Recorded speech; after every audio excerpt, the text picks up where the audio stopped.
Oh, what a terrible angle. Hey everybody, Sierra Media Gal here, also known as Andrea. Welcome back to my channel. I'm coming to you from the comfort of my bed. I apologize, but can't be helped. I have been debating literally for the last 45 minutes as to what book to read next. I finished the second book in the Never After series, Scarred by Emily McIntyre, close to a week ago now. And I haven't picked up another book since, which is not like me. I usually pick up another book within 24 hours, like immediately. I don't know if that series has put me in a bit of a reading slump. I'm not sure.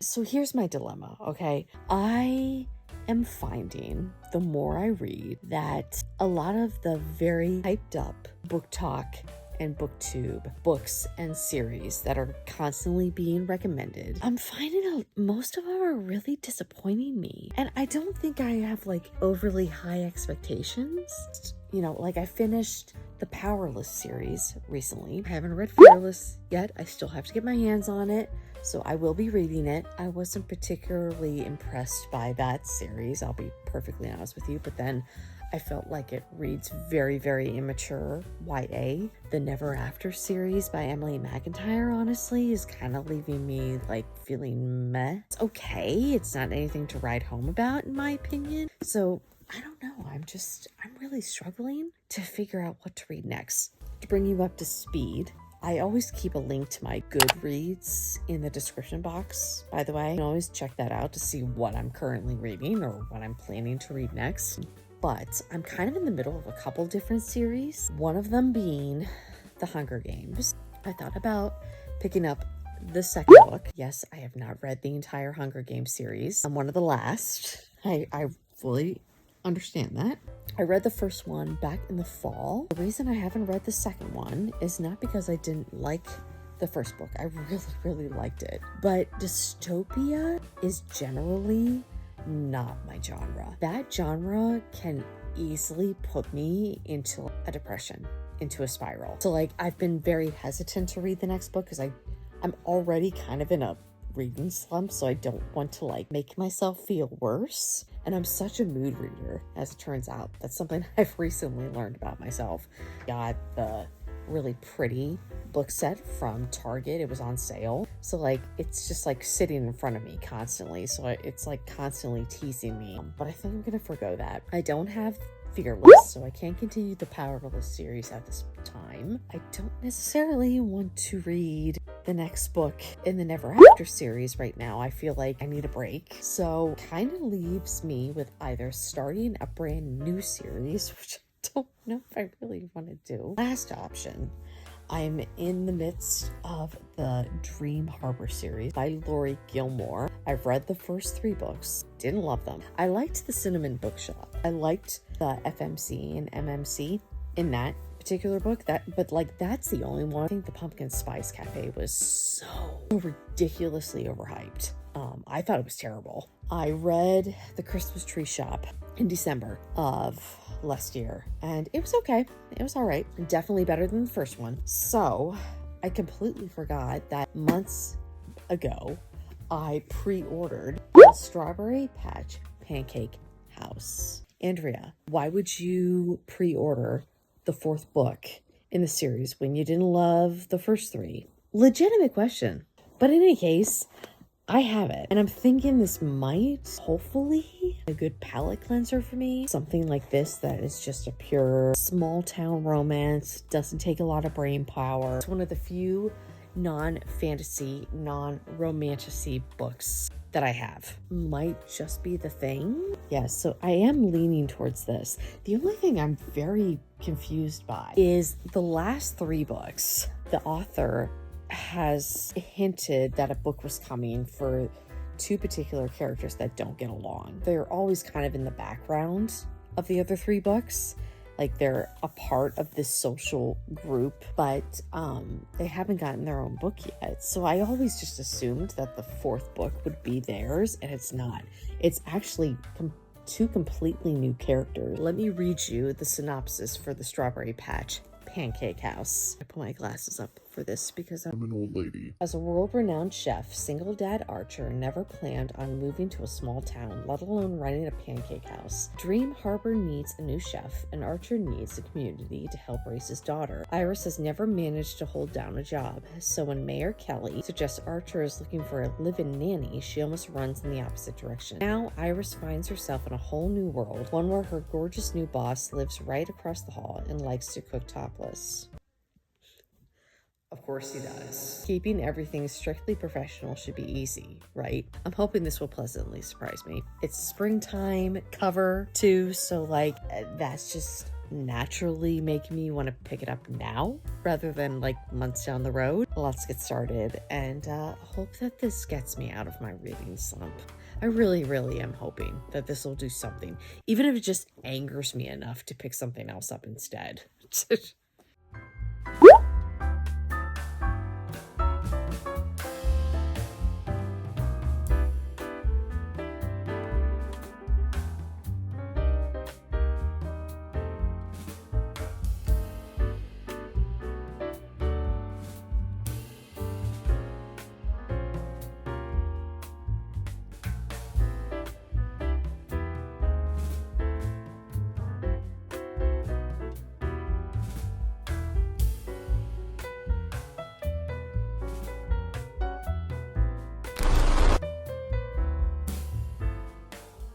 Ooh, sun. Ew. It's been a couple days since I last checked in with you. I think I started this book on maybe Monday or Tuesday of this week. It's now Sunday, and I have not gotten very far in this book. If you're not new around here, that will not be a shocker to you because one, I am a slow reader. I only usually have time to read at nights before bed. In other words, I don't get a ton of reading done per night. But I ended up only reading the first chapter that first evening, and then I didn't pick up the book again for a couple days. Been very busy lately, and now I'm gearing up this week for a garage sale, so I haven't gotten as far through this book as I had hoped. So I am now on chapter 19, page 143. I think there's like a little over 360 pages. I am enjoying this book more than I thought I would. Of the 4 books up to this point, the Cinnamon Bun Bookshop is probably my favorite in the series. Again, I don't love these books though, so like bear that in mind. I loved those characters, Noah and Hazel, in the second book. Fortunately, they pop up quite a bit in this book, so I think that's why it's partly shaping up to be maybe my second favorite in the series. Just liking these characters, and maybe it's because they're just completely brand new. I'm realizing that I don't think I ever even told you what this book is about. Archer, who is a world-renowned chef who's been living in Paris for a number of years, and he suddenly gets the call to come to Dream Harbor, which a place he's never actually lived in before, because it turns out he has a daughter he never knew about, and the mother has died. She was a Dream Harbor resident, and so he's basically been thrust into fatherhood for the first time ever, not really knowing how to find his footing. Now he's running a rundown diner. And then our FMC Iris is a yoga instructor who's kind of just coasting through life. She's like really struggled to hold down job. She's not really sure where she's going, and she kind of winds up by accident becoming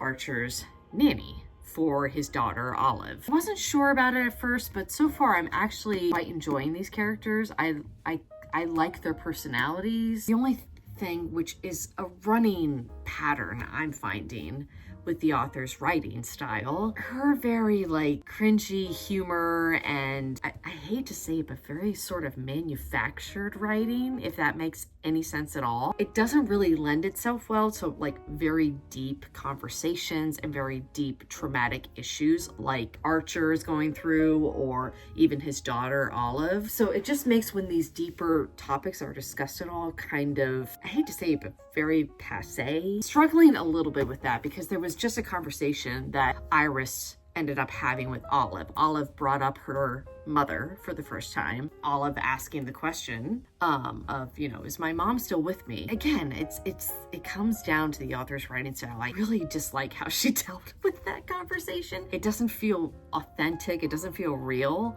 So then you add in meaningful conversations like this between a 5-year-old kid and her nanny, and it just kind of falls flat.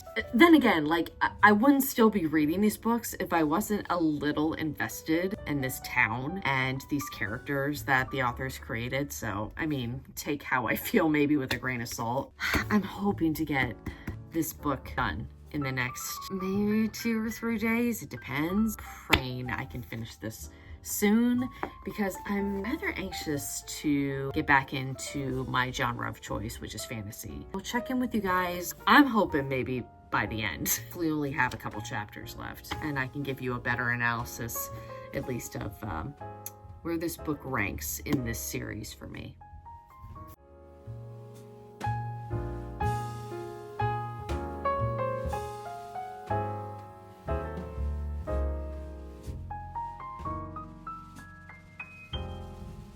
Hi, what are you doing? What are you doing, bug?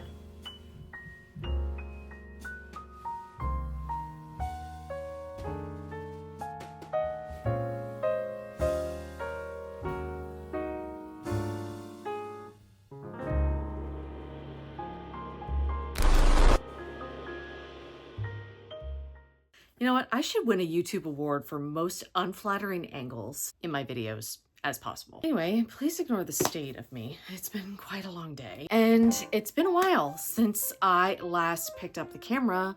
I don't think I'm in a reading slump per se. I guess I just took a couple days off. I need to pick another book for this video, but also just generally, of course. I feel like any one of these is going to be an improvement over the latest Dream Harbor book.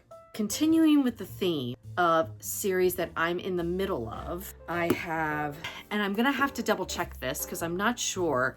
I thought that this one, Wretched by Emily McIntyre, was the 3rd release in the Neverafter series. These are standalone books of dark fantasy fairy tale retellings. This one, to my understanding, is based off of The Wizard of Oz. What I have found after reading Hooked and Scarred, however, is that I generally love the premise of her books, how she reinvents the characters. I love how she gives little nods to the original material, but I'm not a fan of the BDSM. It honestly kind of takes me out of the story. I love spicy material as much as the next reader, I really do, but it's a little much in her books for me personally. I don't know if I'm quite in the mood to jump back into this series yet. I feel like I need a little more time away from it. I also could potentially continue Hunger Games series. I recently got my hands on the beautiful new paperback renditions. By the by, Target had the entire series like half off. When I was on the website the other day, I saw it's still half off. Target's your place, man. Let's see, how many pages is it? Okay, so it's $3.91, nearly 400 pages. How much is Wretched? 402. They're roughly the same amount. Like I said, I am still in the middle of the Powerless series, but I'm waiting to get my hands on a special edition of Fearless, so that isn't an option. I could also potentially start a new series, and I purposely picked from different series that I have all of the books from. First of the 3 new series that I could potentially start is Once Upon a Broken Heart by Stephaniegarber. Have heard that the first one is tough to get through, but then the second and third books are a vast improvement. For as long as she can remember, Evangeline Fox has believed in happily ever after until she learns that the love of her life is about to marry another and her dreams are shattered. Desperate to stop the wedding and heal her wounded heart, Evangeline strikes a deal with the charismatic but wicked Prince of Hearts. In exchange for his help, he asks for 3 kisses to be given at the time and place of his choosing. But after Evangeline's first promised kiss, she learns that bargaining with an immortal is a dangerous game. How many pages is this? This is 408, so they're all around the 400 range. This is sounding very much like my next read, but I do also want to read the Stalking Jack the Ripper series by Carrie Maniscalco. Mascalico murdered women in cold blood. He terrorized an entire city. He taunted those of us who hunted him down. But despite all these horrors, in the end, I could not deny it. I was the girl who loved the Ripper. That sounds so good. So this is 318 pages and the font is fairly large too, which honestly we always like. Historical fiction, not fantasy, but in any case, this also sounds quite intriguing. And then another book that I got my hands on secondhand very, very recently is the first book in, I believe, a 6-book trilogy. From my understanding, the 6th book is coming out this summer. It's From Blood and Ash by Jennifer Armentrout.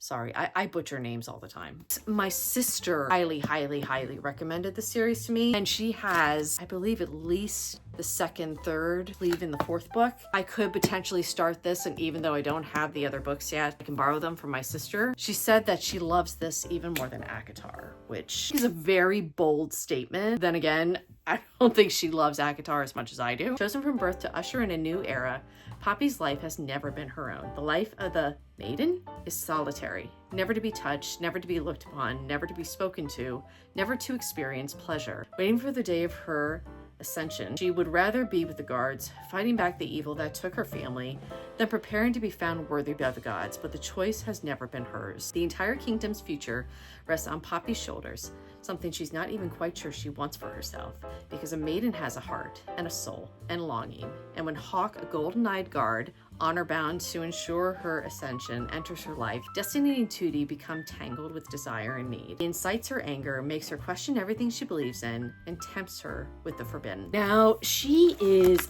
thick, despite the large font. Excuse me, Mila. I'm making a video. This is 613 pages. Probably going to the bottom of the pile right now. I think it's actually going to be between Stalking Jack the Ripper and Once Upon a Broken Heart. I did say at the beginning of this that I was very much in a fantasy mind right now, and I'm such a mood reader. I'm afraid picking this up and not giving its due course because it's not fantasy, and that might like just put me in a bad mood. So I think it's going to be Once Upon a Broken Heart. We're going to start a new series. I am very excited to finally get to this and see what all the hype's been about.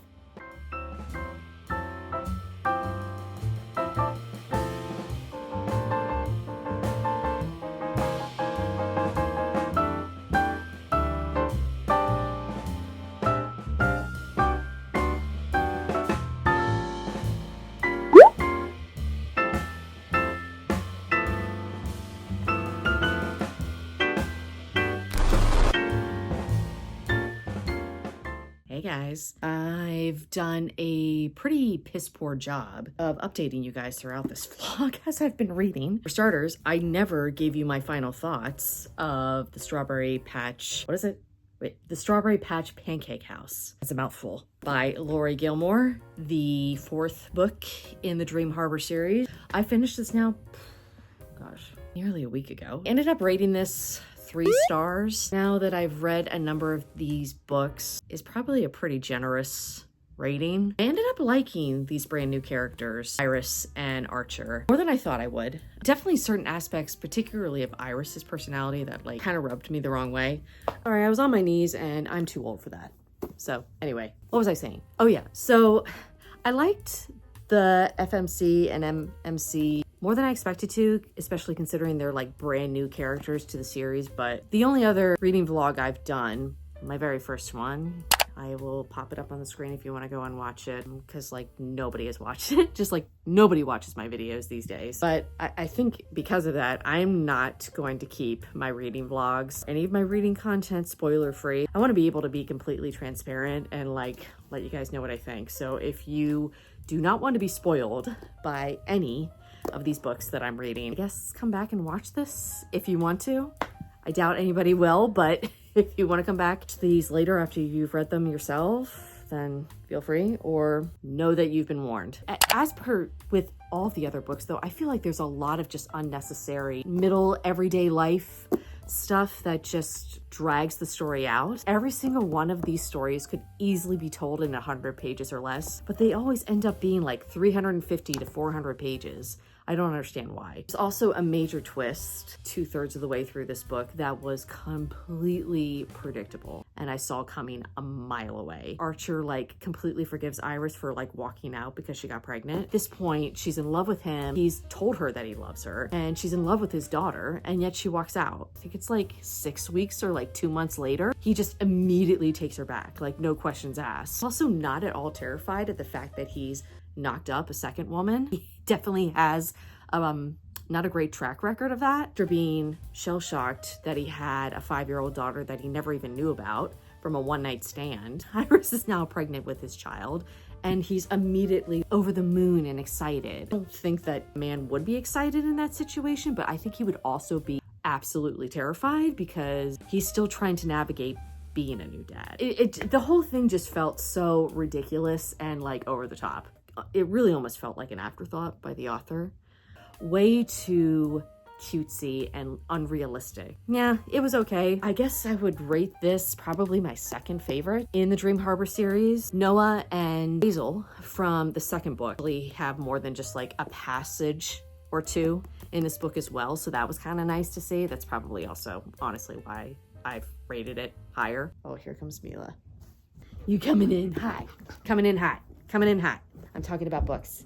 Which leads me to my current read, Once Upon a Broken Heart by Stephaniegarber. I'm now on chapter 16, page 122. I am definitely hooked. There's a lot happening.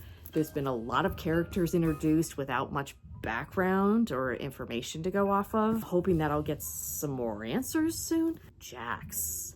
He's intriguing. He's a catch. Definitely don't trust him yet. So we will see where this leads. I also feel very conflicted about Marisol. I feel like she's using Evangeline. I don't think she's as innocent, wispy, and weak as she portrays herself. I'm waiting to see how her character is going to develop. But so far, this is serving. I'm enjoying this. Definitely curious to see where this is going to go.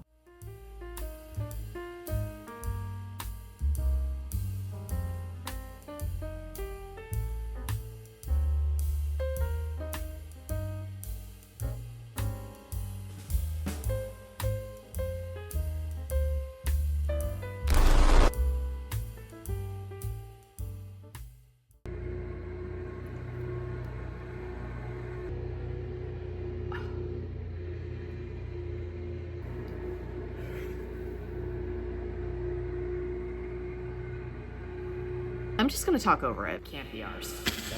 Did manage to make quite a bit more progress with Once Upon a Broken Heart. I will get to in a moment. I did just receive my latest Pango Books order, so I thought we could open it together. This is a series that I've been wanting to get my hands on. Even though I swore to myself I would stop buying the entire series of books going forward, because certainly a good chance I won't like the series and not want to continue it. I broke my own rule. Gosh, I love Pango booksellers. I mean, they always just include like the sweetest little details, like a freaking card. So freaking sweet.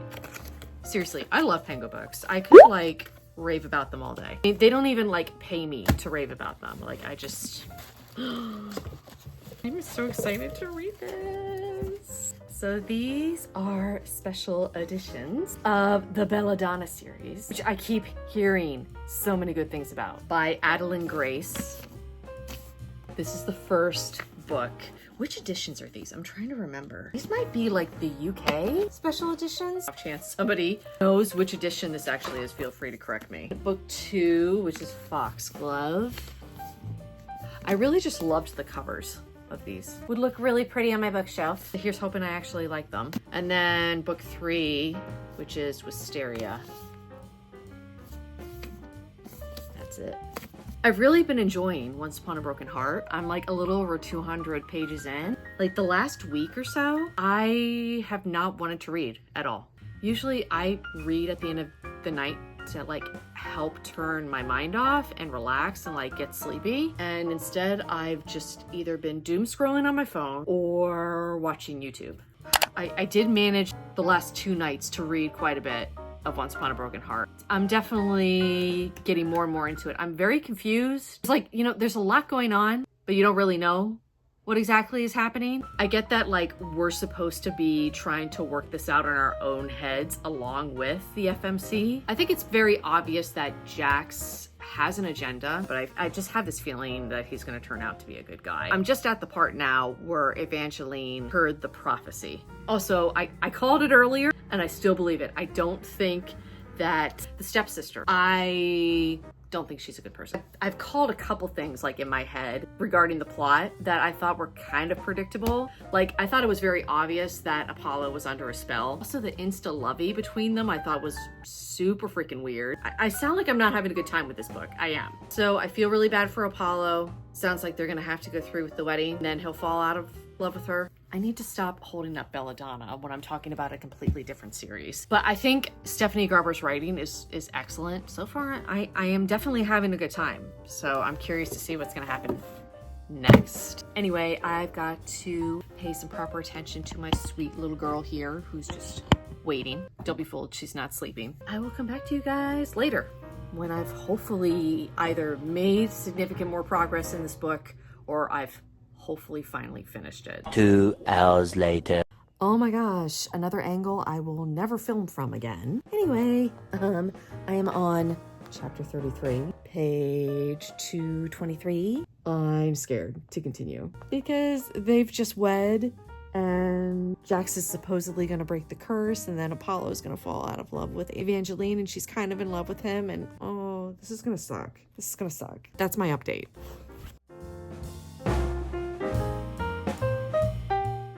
I forgot to mention earlier, there's that little blurb from Marisol on the wedding day when she walks into Evangeline getting ready. Evangeline kind of blurts out something along the lines of, well, what if he falls out of love with me? Like fully aware, obviously, that Jax is going to break the curse as soon as they get married. And Marisol says something along the lines of, you'd have to use magic to make him fall in love with you the way that he does. Something along those lines. Like, and she actually means it to be like encouraging. I'm telling you, Marisol's not a good person. 2 hours later. Okay, nothing happened?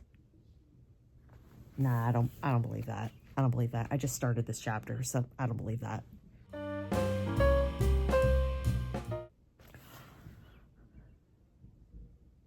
Is the curse broken and he's just playing along because he doesn't like want to make a scene in front of all his guests? I feel like he might have like a real mean streak to him.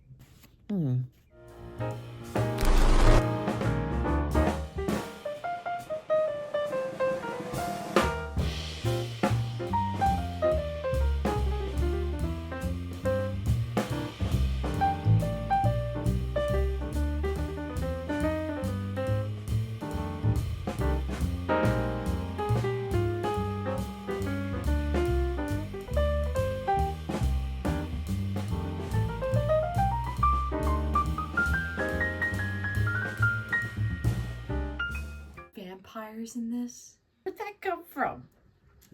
I'm intrigued though. Are you intrigued, Miss Mila? What? What?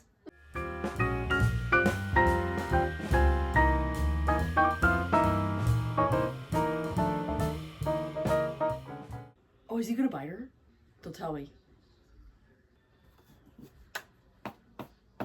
Wow. Wow. You are the star of the show. I noticed your presence. I think everybody has.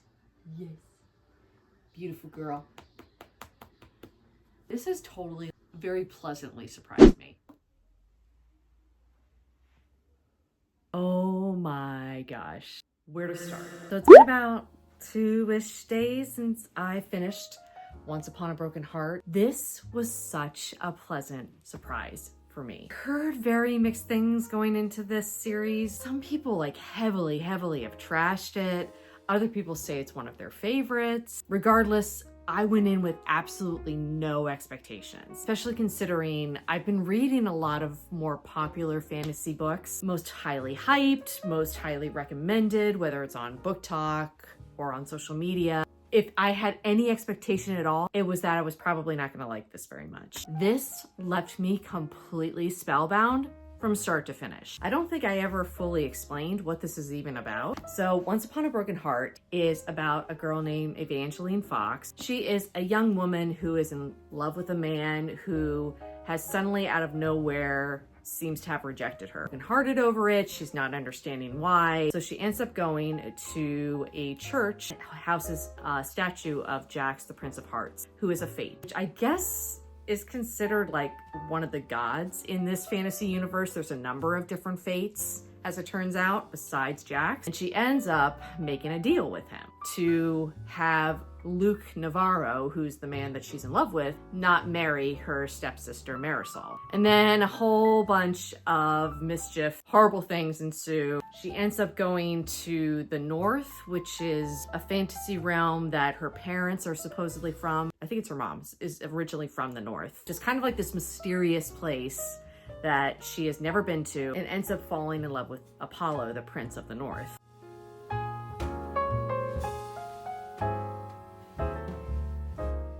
Thing that Evangeline was warned about before even going to the North was that she would, because she made a deal with a fate, she would continuously be pulled towards him. Jax, one of my new favorite literary characters. I am like already in love with him, and he's quite naughty, very suspicious. Man, he is like endlessly intriguing to me. The crypt scene, that is one of the best sexual tension scenes that I've read in a long time. This has zero spice, and yet I thoroughly enjoyed it.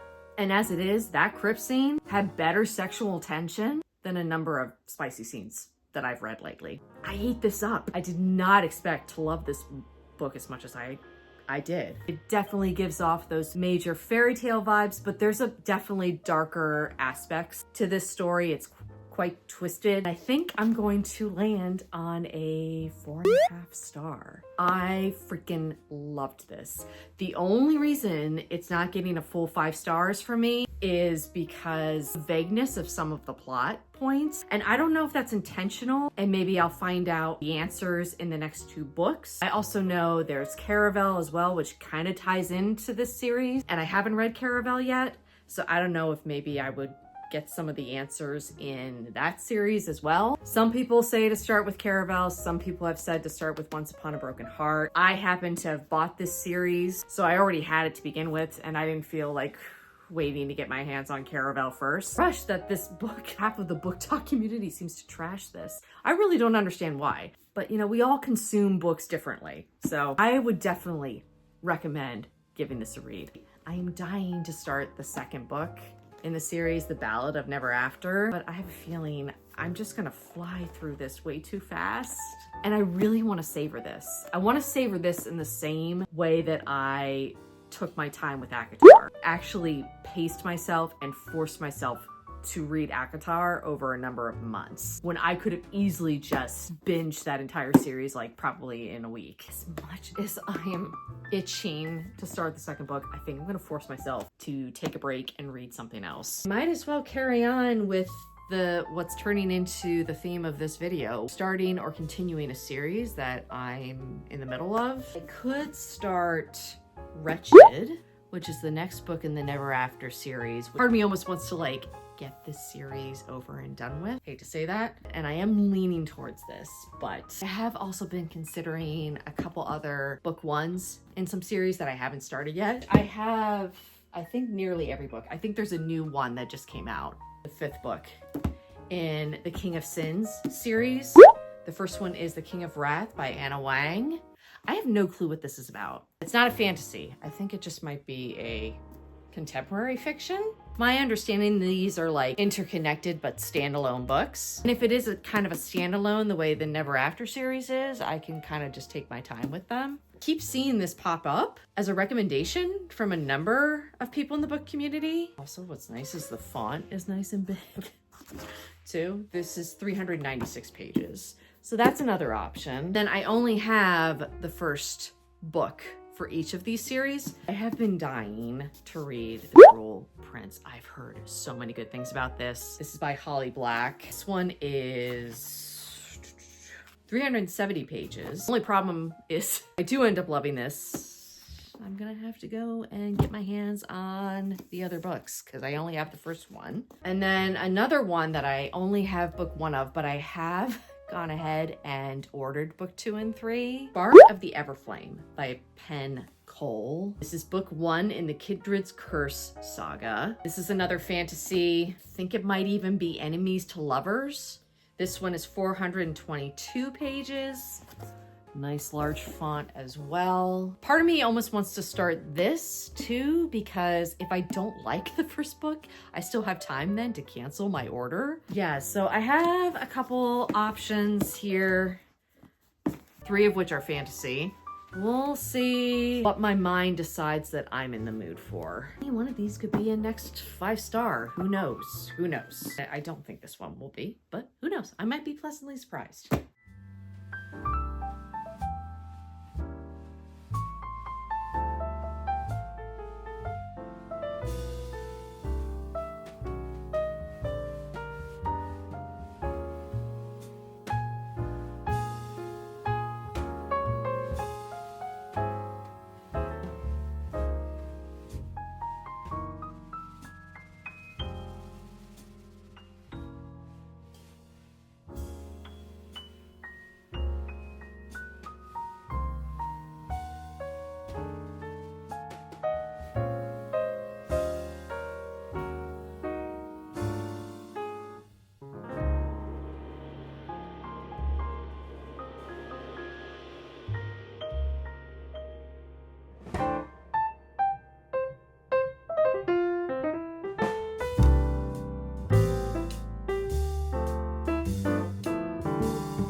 So technically it's been like a whirlwind 48 hours since I started Wretched by Emily McIntyre, and I've done no reading since the first night that I picked this up.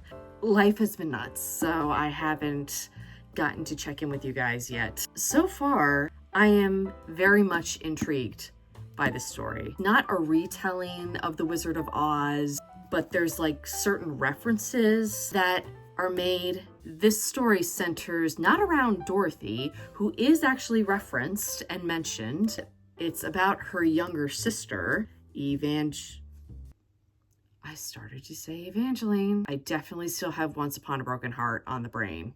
Evelina. It centers around Dorothy's younger sister, and basically it's a story about a family in the Irish mafia in a little town called Kinland. Apparently is like right outside of Chicago. Evelina's father is the head honcho. He was in jail, now he's back in the picture, so he's been in and out of his children's lives. Evelina and Dorothy are one of 3 children. The oldest sister passed, which is how this story starts out, at her funeral. Evelina is basically the brains of her father's drug operations, whereas Dorothy is kind of the face of her family. She's always out and about. She's dressed to the nines. From my impression so far, she doesn't seem to be all that involved. She's definitely her father's favorite. So her and Evelina do not get along at all. The MMC is Nicholas, who is an undercover agent. And in the first couple chapters, Evelina and Nicholas randomly meet at a bar right before Nicholas is going to go away and work undercover against Evelina's father in his business. And basically they have sex. And they both can't stop thinking of each other and how good the sex was. Shaping up to be a very high stakes kind of story, but I'm trying not to get my hopes up because my biggest point of contention with the Never After books, first half of these stories is always solid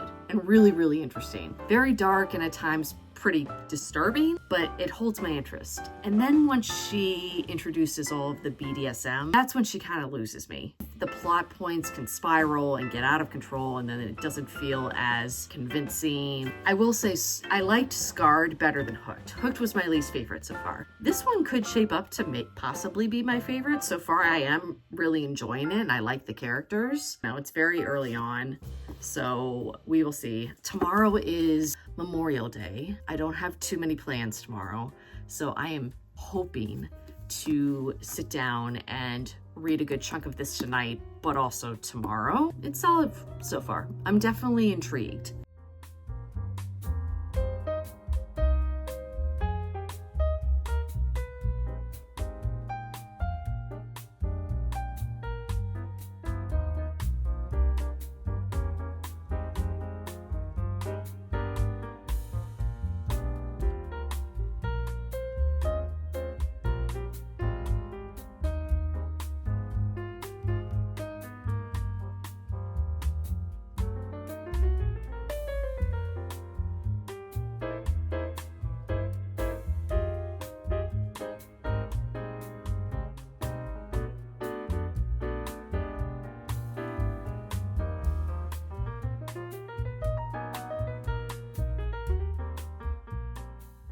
So it's Memorial Day. Thank you to all of those who have served our country, even though this video will be going up very belatedly, I'm sure. But in any case, I read about 100 pages last night. If you've been here for a hot moment, you know that's a lot for me. I average maybe 50 pages per night, if I'm lucky. Done a little more reading today, and I'm now on chapter 23, page 209. A little over 150 pages to go. I would love, realistically, maybe get to like 250-ish, maybe a little bit more before I stop for today. I've just been so tired today, though. I'm also worried that reading anymore right now is gonna put me to sleep. I do have some time to kill before eating Mila, so I'm gonna utilize that time to get further into the story. Even if darker, twisted stories are not your thing. Oh, hello, Mila. You're not going to be bored. I'm having a decent enough time. There are certain aspects, particularly when it comes to the romance. I use that term loosely because so far a lot of it is just sex, but they're clearly attracted to each other. And I called this at the very beginning, very much turning into a Donnie Brasco kind of situation where Nicholas, I fear, is going to turn bad, but there's been some teasing from the author of the reverse, like how badly Nicholas wants to like pull Evelina out of this situation and pull her out of the realm of crime and drugs and all of that. I would love it to have that sort of an ending, but knowing Emily McIntyre's rap for dark and twisted, I don't think it's gonna end up that way. It's certainly still holding my interest. I don't think it's gonna be more than maybe a 3.5-star read. Maybe I'll be pleasantly surprised.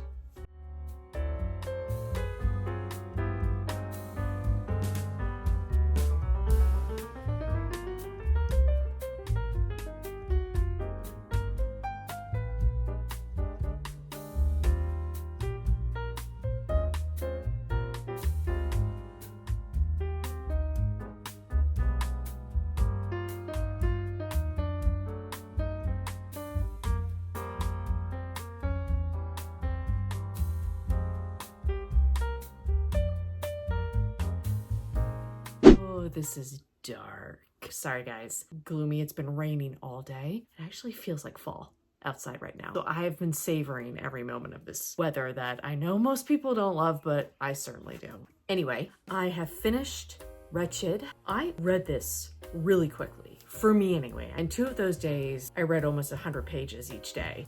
I flew through this.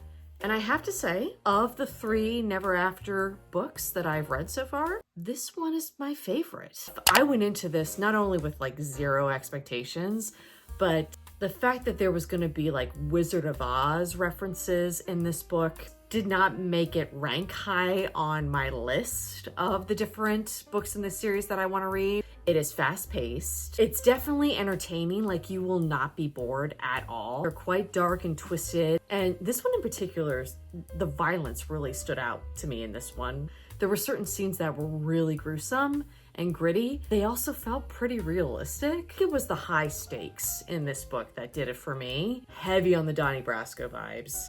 I figured she was gonna get caught in the end by the cops. I also heavily predicted that Nicholas himself was gonna get his undercover blown by her, no less. So there were a lot of aspects of the plot that were very predictable. I still enjoyed the ride.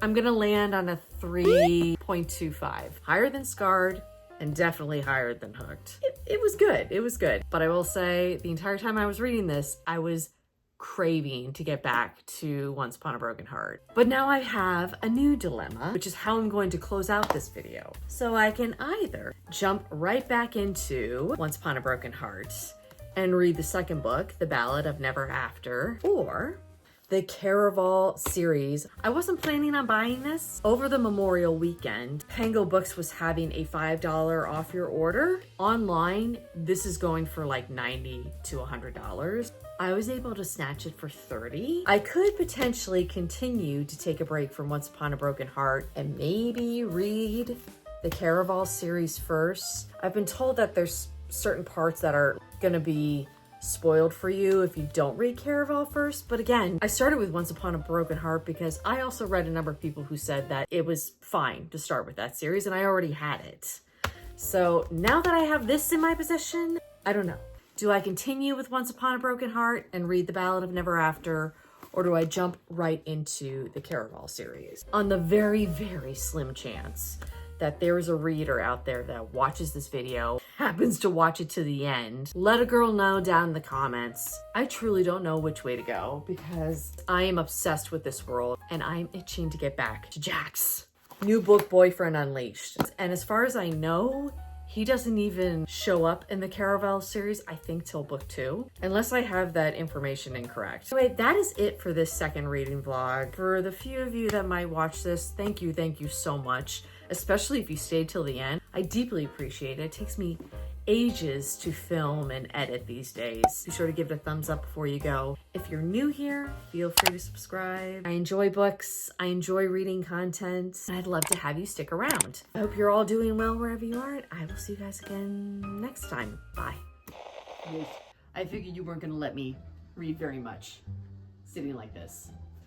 I cannot sit on my knees. I'm way too freaking old for that. My dog's gonna bark because somebody's outside walking. I know, how dare they? What is it called? Where are they living? Because the public sidewalk is not public. I can't describe anything for shit. This is why I am not a booktuber. I'm so sorry. Hopefully I'll get better at this. I don't know. Or maybe not.